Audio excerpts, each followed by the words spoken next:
Alors, voici la session 7 sur surmonter, sur le sujet de surmonter la forteresse de l'orphelin. L'esprit de fils est cet esprit qui renverse cet esprit de cette forteresse d'orphelin.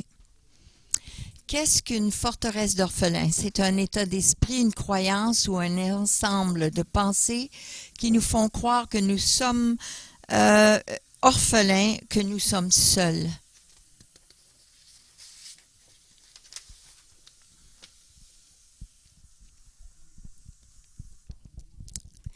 Nous avons appris que ça nous affecte énormément d'avoir ce sens d'être seul, d'avoir personne qui a soin de nous.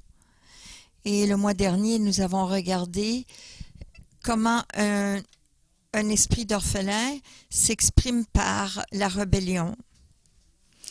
Et une des façons, c'est en rébellion, de se battre pour tout ce qui est notre héritage. Et nous avons découvert que la solution à cette expression, c'est de savoir qui nous sommes en Christ, de savoir que nous avons déjà un héritage. Une autre chose, c'est que nous avons vu comment un esprit d'orphelin s'exprime par la religion, par la performance, pour essayer de gagner notre bénédiction et notre héritage. Et la solution de cela, c'est de savoir qui Christ est en nous, que nous sommes déjà acceptés, qu'il est puissant, qu'il a déjà gagné pour nous tout ce que nous avons besoin. Et j'ai 3 vérités à partager avec vous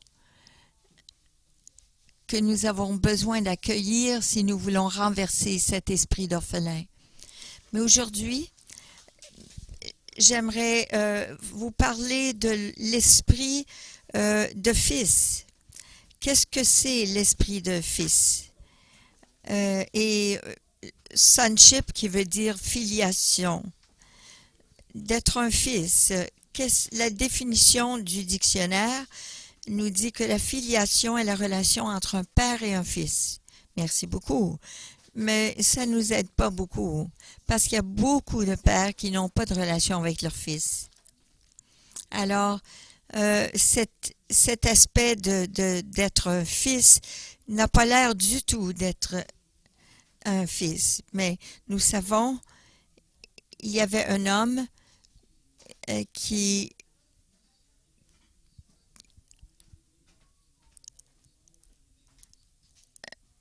juste de savoir un homme a mis une femme enceinte ne réconforte pas et ne donne pas cet aspect et ce sentiment d'appartenance comme fils.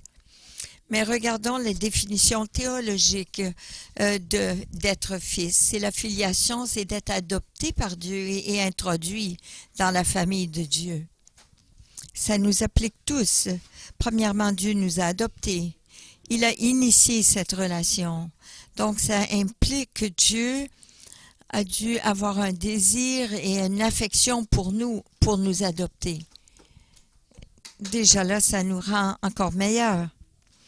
Deuxièmement, c'est qu'il nous a adoptés, introduits dans la famille de Dieu. Donc, nous ne sommes pas seuls. Il se peut que c'est une famille qui est dysfonctionnelle, mais c'est une famille néanmoins. De savoir que nous sommes adoptés et nous sommes dans une famille, ça nous aide pas beaucoup. Mais ce que nous avons besoin, c'est d'avoir cette expérience d'être un fils et d'avoir une définition de filiation, d'être un fils ou une fille de Dieu. Et d'avoir cette définition, de vivre toute notre vie par cela. Alors, nous pouvons regarder un chapitre dans la Bible. Le livre de Romains est un livre, il y a beaucoup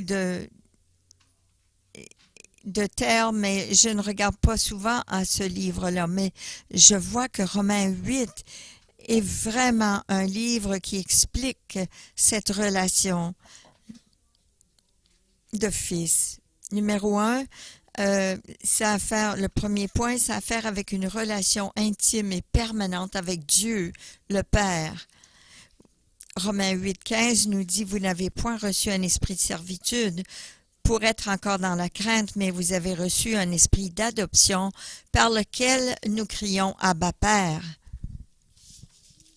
Lorsque nous sommes devenus chrétiens, lorsque nous avons donné soin de notre vie, le contrôle de notre vie à Dieu et que nous avons accueilli le sacrifice de Jésus, nous voyons le Saint-Esprit qui est l'esprit de filial dans nos vies.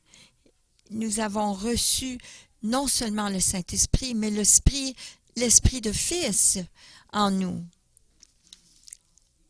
Lorsqu'on parle du Saint-Esprit, on parle de cette puissance dynamis, cet aspect-là de la puissance de Dieu qui est disponible à nos vies pour nous à cause du Saint-Esprit. Mais dans la pensée de Dieu, il veut que nous comprenions que le Saint-Esprit est aussi l'esprit de filiation, d'être fils et fille de Dieu. Et par ce Saint-Esprit, nous pouvons crier à Dieu, cette personne plus puissante du monde, et l'appeler Abba, Père. C'est un terme intime qui veut dire papa. Papa, pouvez-vous penser? C'est ce que ça veut dire, Abba, Père, Papa. Je me rappelle avoir rencontré dans les années 70, j'ai vu, je parlais avec ce couple et il disait, j'ai parlé avec papa.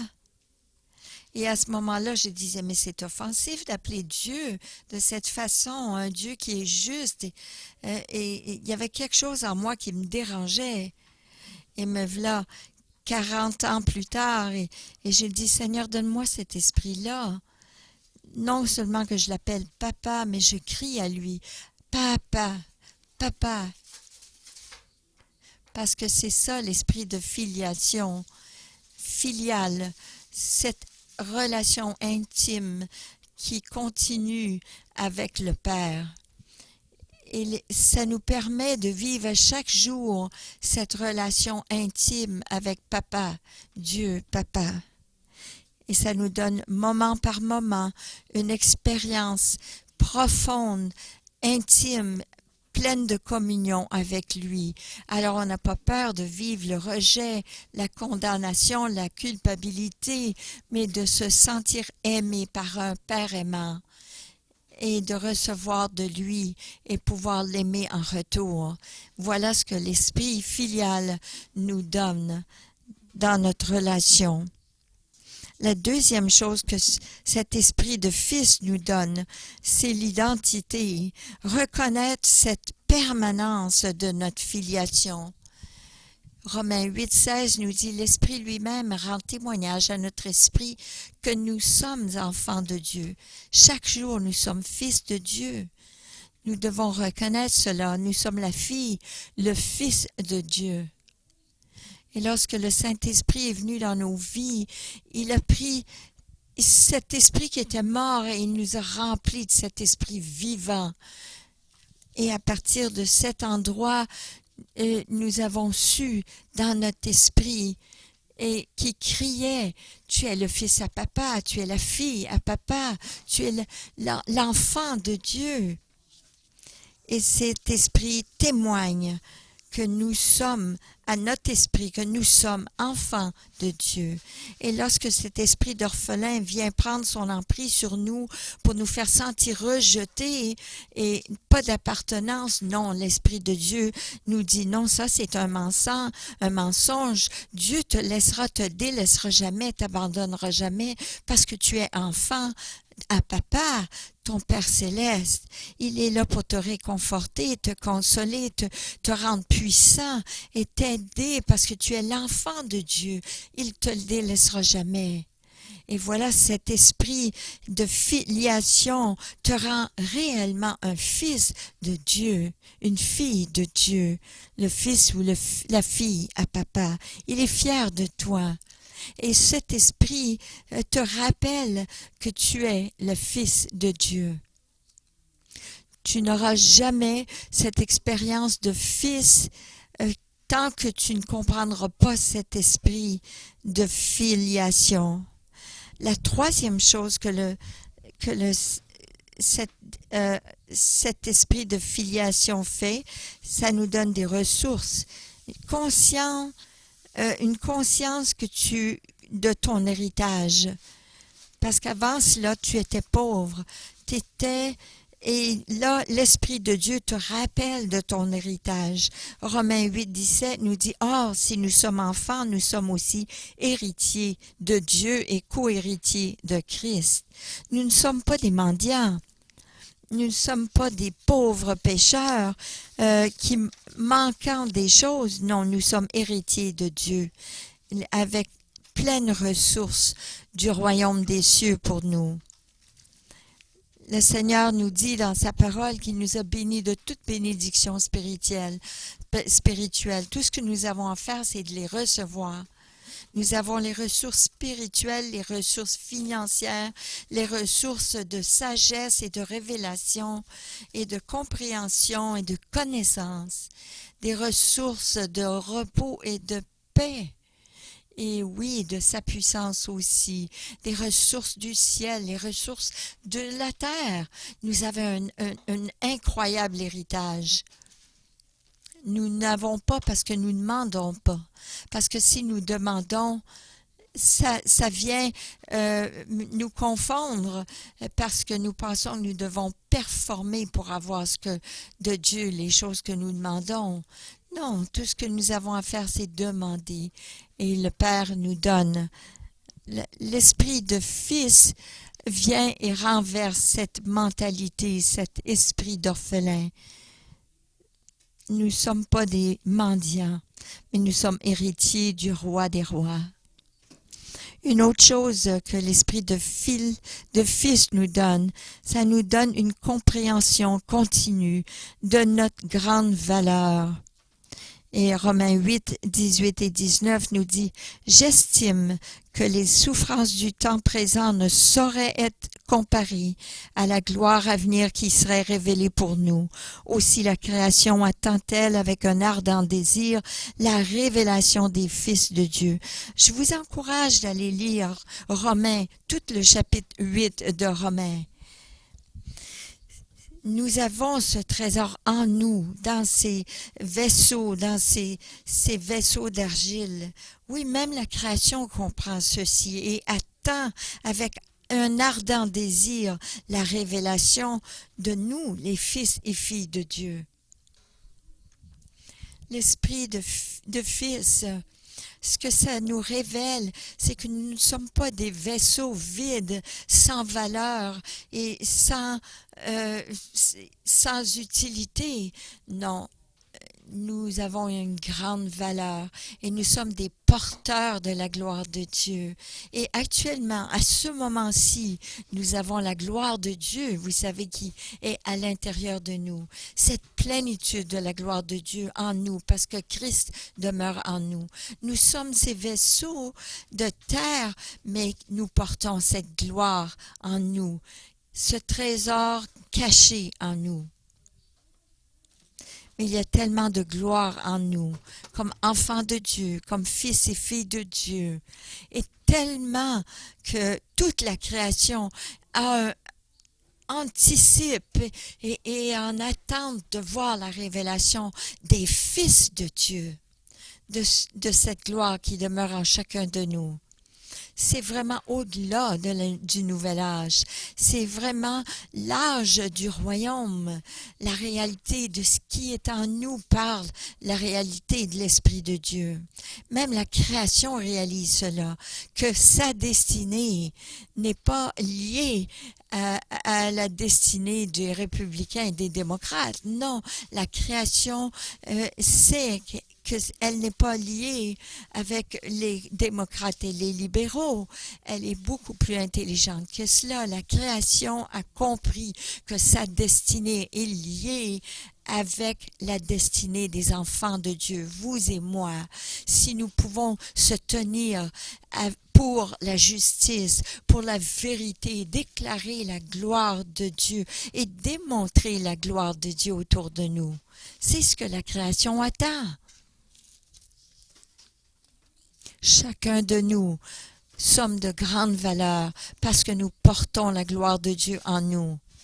Et il est temps, fils et filles de Dieu, parce que la création attend avec passion, avec frustration, avec ardent désir de voir le peuple de Dieu se lever et manifester la gloire de Dieu.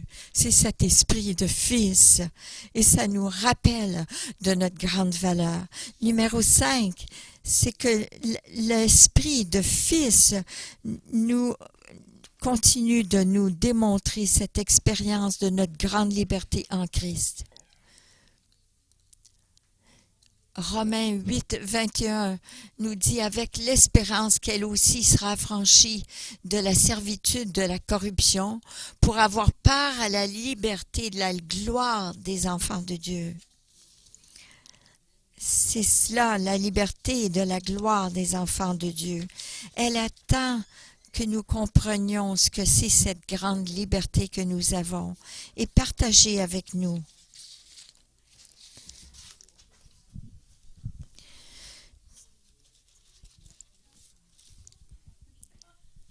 La création est en train de dire, mais qu'est-ce que vous attendez? N'avez-vous pas compris que vous êtes libres?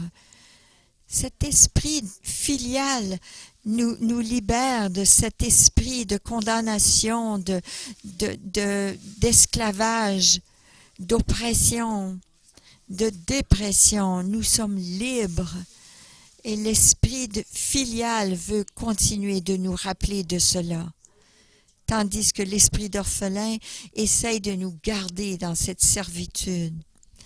L'esprit filial veut que nous comprenions que nous sommes libres en Christ et de croire que nous sommes libres en Christ et que nous puissions expérimenter que nous sommes libres en Christ et par la suite démontrer que nous sommes libres en Christ afin qu'on puisse vraiment manifester cette liberté en Christ. La création le sait. C'est que nous ne serons jamais libres tant que nous, comme fils et filles, pouvons démontrer notre liberté comme fils de Dieu. Nous devons le croire, l'expérimenter et le démontrer. Et la création est là, est en attente à crier pour nous et nous saluer même. Oui, l'esprit filial dit qui le Fils libère est réellement libre. Une autre chose que l'esprit filial fait, numéro 6, c'est avoir une attente, une motivation permanente pour en faire plus. Romains 8 et 23 nous dit, ce n'est pas elle seulement, mais nous aussi qui avons les prémices de l'esprit. Nous aussi, nous soupirons en nous-mêmes en attendant l'adoption, la rédemption de notre corps. Il y a quelque chose en nous qui soupire, qui dit, j'ai l'esprit, j'en veux plus, j'ai besoin de plus de Dieu, plus d'expérience en Dieu, je veux expérimenter plus de son amour, plus. Et cela est fait par l'esprit filial. Nous avons cette expérience et cet esprit filial est là et soupire parce qu'il n'est pas satisfait. Il veut expérimenter plus de Dieu afin de continuer, persévérer. L'esprit d'orphelin va toujours dire « tu ne seras jamais rien, tu es aussi bien de renoncer. » Non, l'esprit filial dit « non, je sais qu'il y a plus, encore plus, et j'ai soif de plus. Il y a plus d'amour, il y a plus de joie. Vous pensez que vous en avez suffisamment, que c'est assez? Non, il y en a plus. » L'Esprit de Dieu nous garde motivés et nous donne cette attente dans nos vies parce que nous nous attendons à plus. Il y a plus plus demain que nous avons eu aujourd'hui. Il y a encore plus demain. Non, ça n'arrête pas avec Dieu aujourd'hui. Il y a plus demain, il y a plus dans 10 ans, il y a plus l'année prochaine. J'expérimente la joie de paix, de révélation de Dieu que j'ai jamais reçue, même depuis le début de ma conversion, parce qu'il y a plus encore pour chacun de nous. Et l'Esprit de Dieu nous donne cette attente, cette motivation de recevoir encore plus de Dieu. Alors pour un enfant de Dieu, chaque jour devrait être une aventure, devrait être encore une période d'attente de ce que Dieu nous réserve encore plus. Les manifestations de l'Esprit, les dons du Saint-Esprit, les fruits du Saint-Esprit, qu'importe les signes et les miracles que nous expérimentons. L'Esprit de Dieu dit, attends-toi encore plus, vous devez encore chercher, vous devez encore demander, je dois vous rappeler qu'il y en a encore plus. C'est une aventure d'une vie complète, sans fin, toujours pousser, toujours rechercher, toujours aller vers le haut pour s'attendre plus de Dieu à cause de l'Esprit filial en nous. Merci Seigneur. Et de s'attendre à plus. Une autre chose que l'Esprit filial fait pour nous, ça nous donne un alignement, un accord interne en cours avec la volonté de Dieu. Romains 8, 26 et 27 nous dit de même aussi, l'Esprit nous aide dans notre faiblesse, car nous ne savons pas ce qu'il nous convient de demander dans nos prières. Mais l'Esprit lui-même intercède par des soupirs inexprimables. Qu'est-ce que ça nous dit? Ça nous dit qu'il y a beaucoup de fois dans notre vie où on ne sait pas quoi faire. Cette décision paraît bonne, mais celle-là aussi, qu'est-ce qu'on doit faire? Qu'est-ce qu'on doit décider? Les deux décisions sont bonnes, il y a beaucoup d'options, il y a tellement de choix, mais l'esprit filial veut nous garder de la confusion, de la frustration, de l'anxiété, de la crainte. Alors l'esprit filial commence à intercéder pour nous, parce que l'Esprit de Dieu connaît la volonté de Dieu. Et en alignement avec la volonté de Dieu, l'esprit filial prie pour nous et nous rentre là dans en alignement avec la volonté de Dieu. Et même si nous ne savons pas quoi faire, l'esprit filial sait quoi faire. Et il nous attire vers une direction parce qu'il sait ce qui est la volonté de Dieu. Il y a beaucoup d'autres versets. Et ça nous dit aussi, Romains 8, 26, 27, celui qui sonde les cœurs connaît quelle est la pensée de l'Esprit, parce que c'est selon Dieu qu'il intercède en faveur des saints. Pourquoi? Parce qu'il connaît la volonté de Dieu. Il connaît sa volonté. Et si nous sommes intelligents, nous allons suivre l'Esprit de Dieu, cet esprit filial. Ça nous informe, ça nous dirige nos cœurs et nos pensées vers la pensée de Dieu. Et le plus que nous écoutons l'esprit filial, le plus que nous nous enlignons avec les desseins de Dieu, les buts de Dieu pour notre vie, parce qu'on ne peut pas rationaliser l'esprit de Dieu, parce que c'est lui qui intercède en nous. Même si on n'a aucune idée quoi faire, c'est l'esprit filial qui rentre nos cœurs, qui enligne nos cœurs avec la volonté de Dieu. C'est tellement merveilleux d'être en ligne, d'être intime avec cet esprit filial. Et c'est là que Dieu forme cet esprit de fils en nous. Les deux dernières choses, c'est que l'esprit filial aussi nous rend à la ressemblance de Christ. Il nous transforme continuellement au caractère du Christ. Romains 8, 28 à 30 nous dit « Or nous savons du reste que toute chose concourt au bien de ceux qui aiment Dieu, de ceux qui sont appelés selon son dessein. » Nous connaissons tous ce verset, mais regardons la fin. C'est que, car ceux que Dieu, il a connu d'avance, il les a aussi prédestinés à être semblables à l'image de son Fils, afin que son Fils fût le premier-né entre plusieurs frères. Et ceux qu'il a prédestinés, il les a aussi appelés. Ceux qu'il a appelés, il les a aussi justifiés. Ceux qu'il a justifiés, il les a aussi glorifiés. Donc, l'esprit filial travaille en nous d'un bien. Dans quel but? De nous former à la ressemblance de Christ. Il n'essaye pas de conformer tout pour le bien, pour que vous vous sentiez bien, que vous ayez une belle journée, que vous ayez l'auto que vous vouliez. Non, c'est pour que tout tourne à notre bien afin qu'on soit conforme à son image. Dieu regarde la plus grande image et l'esprit filial, c'est de nous conformer à son image, l'image de son Fils Jésus.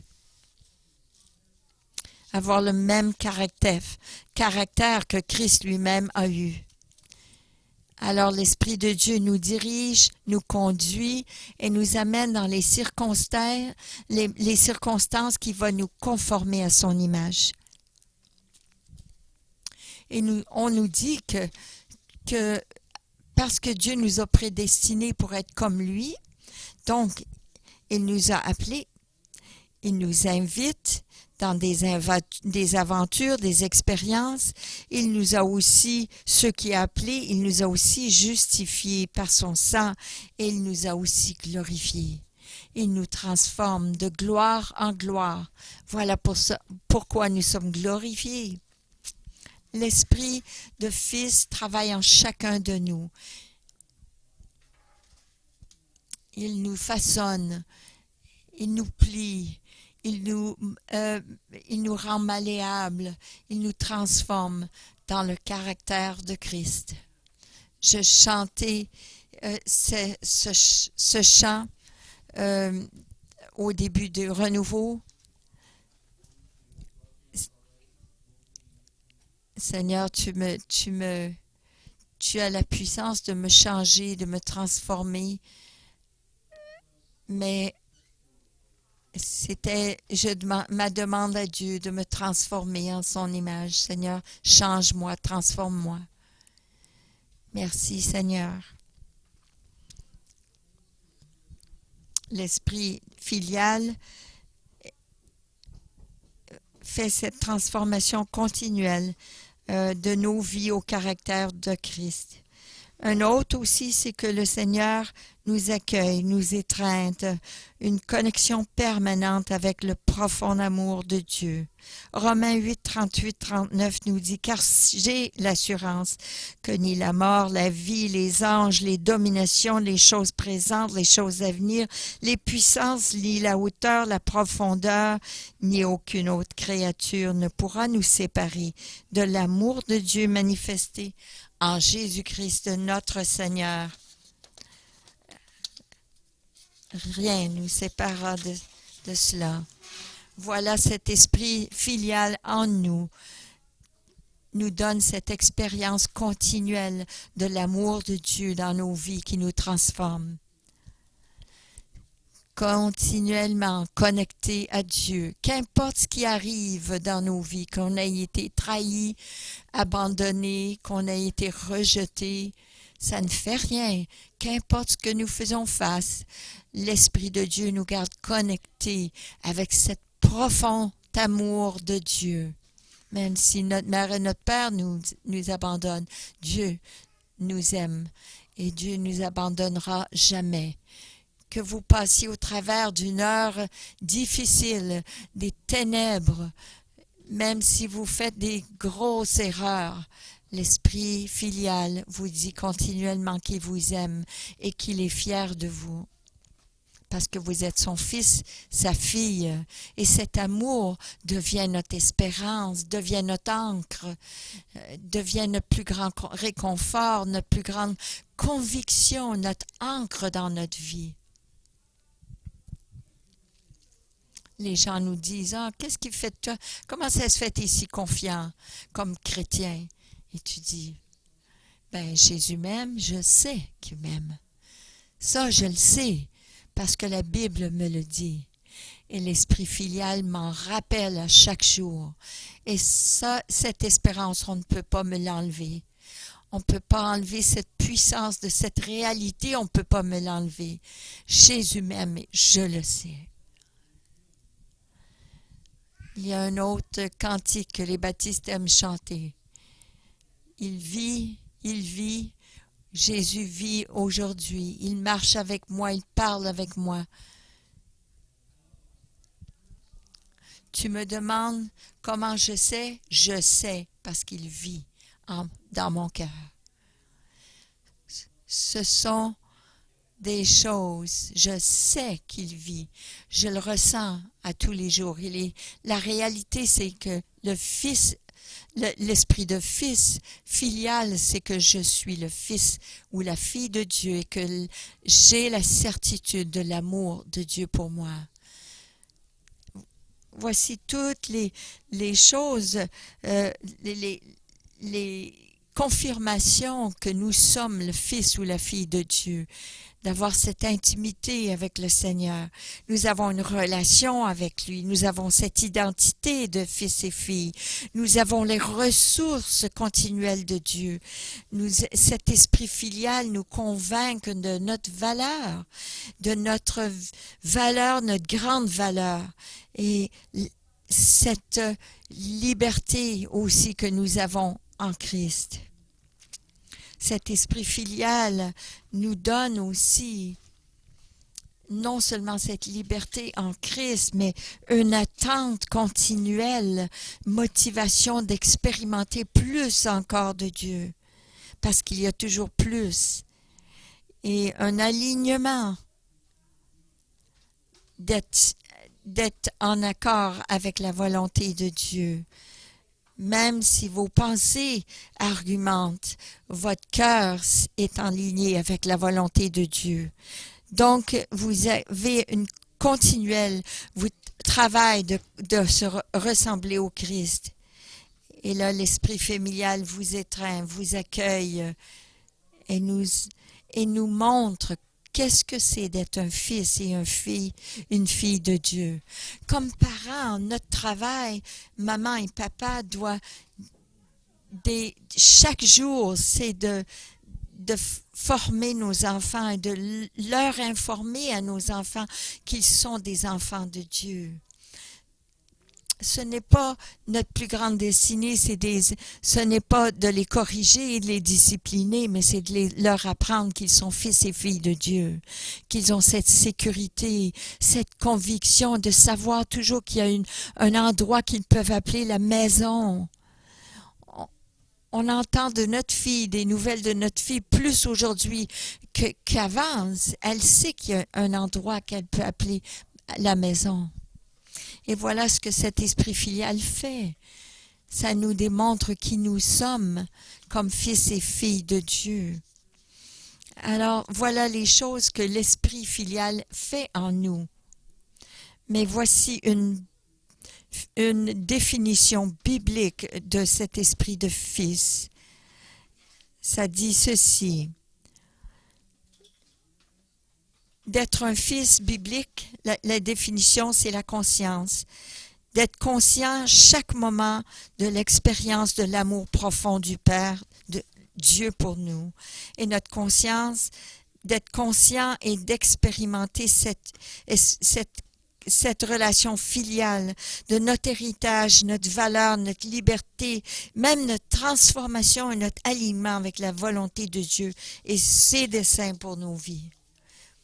C'est d'être conscient d'un moment à l'autre, d'une fois à l'autre. Alors, quelque chose qui est encore plus court, mais aussi concis, nous dit ceci. Qu'est-ce que c'est l'esprit filial? Oui, c'est une prise de conscience et l'expérience à chaque instant de savoir qui est Dieu en tant que Père et nous en tant qu'enfants. C'est d'être conscient à chaque instant qui Dieu est en tant que Père et qui nous sommes en tant qu'enfants. Qui est le Christ en nous et qui nous sommes en Christ. D'être conscient de cela à chaque moment de chaque jour qui est Christ en nous et qui nous sommes en Christ.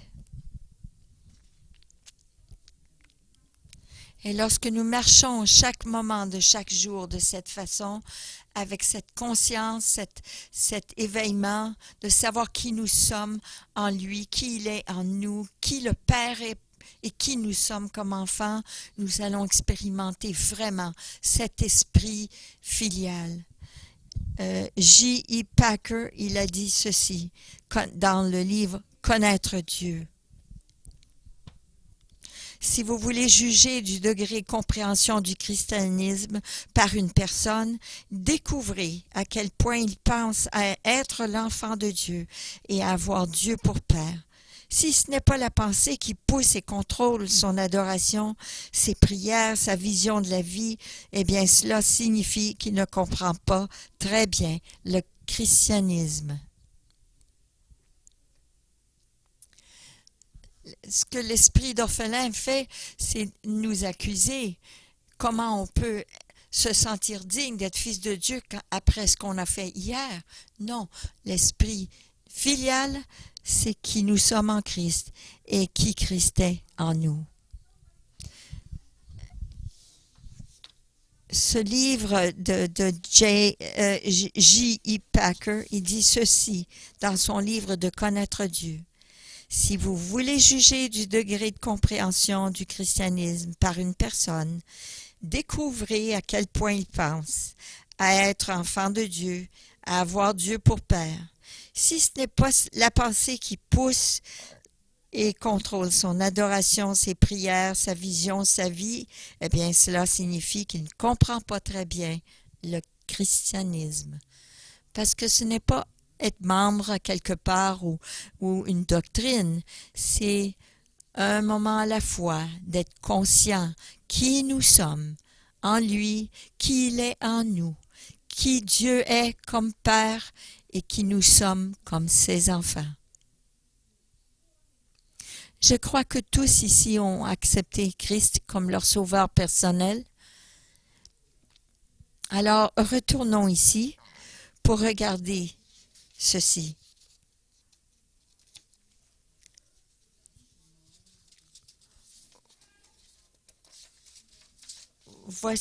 Voici 9 des choses que le Seigneur nous a données au travers de cet esprit filial. Lesquels de ces points avez-vous besoin aujourd'hui? Afin de vous convaincre que vous êtes réellement fils ou fille de Dieu. Avez-vous besoin d'admettre que Jésus est en effet la seule voie vers le salut, que vos cœurs sont complètement perdus sans lui? Avez-vous besoin de croire que Jésus est mort sur la croix pour vos péchés et qu'il est ressuscité des morts pour votre liberté? Avez-vous besoin de confesser que Jésus, comme votre Seigneur, Sauveur personnel, le nouveau leader de vos vies? Avez-vous besoin de décider de suivre Jésus tous les jours et l'inviter à vous enseigner comment aimer? Comment puis-je prier pour devenir un chrétien? Il faut au moins, il se peut que ce soit des choses que vous avez besoin de reconnaître. Et si vous choisissez un de ceux-là, demandons au Saint-Esprit de nous donner révélation, parce que voilà ce que l'esprit filial fait en nous. Ce n'est pas juste de mettre un étampe sur nous pour dire là, maintenant tu appartiens à Jésus.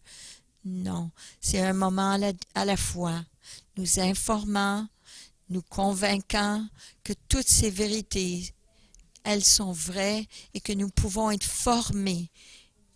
Nous pouvons devenir qui nous sommes en lui. Voilà le but, le dessein de l'esprit filial. C'est de nous convaincre qui nous sommes comme enfants de Dieu. Alors Seigneur, nous disons au nom de Jésus, nous demandons au Saint-Esprit, cet esprit filial de nous donner une révélation fraîche, une fraîche compréhension par ton esprit, Seigneur, pour nous montrer profondément dans nos cœurs Parce que tu as dit, si nous confessons de nos bouches et nous croyons dans nos cœurs, et nous à croire dans nos cœurs, par ton esprit, que nous sommes tes enfants, tes fils et tes filles, et que nous avons accès à tout ce que l'esprit filial nous donne, nous acquérit. Donne-nous une révélation fraîche jusqu'à aujourd'hui, demain, la semaine prochaine. Donne-nous même des rêves de cela, Seigneur. Donne cette passion, cette révélation, cette liberté que nous avons, Seigneur, de nous enligner avec ta volonté. Tout ce que nous avons accessible à nous comme héritage à cause que nous sommes tes enfants, Seigneur. Forme en nous cette réalité filiale, Seigneur, en nous. Qu'à la fin de cette aventure, il n'y aura pas un seul qui n'aura pas compris, qui n'aura pas de honte, qui n'aura pas de culpabilité, mais qui pourra crier vers son Père céleste et dire « Papa ». Saint-Esprit, Esprit filial, viens travailler en nous et donne-nous cette compréhension à tel point que, Seigneur, nous ayons aucun sens de non-valeur, que nous puissions avoir cette confiance complète dans notre Créateur, qui est celui qui est juste, celui qui est saint et qui nous veut comme ses enfants. Papa, scelle en nous cet esprit filial, ce que c'est d'être une fille ou un fils du Créateur de l'univers.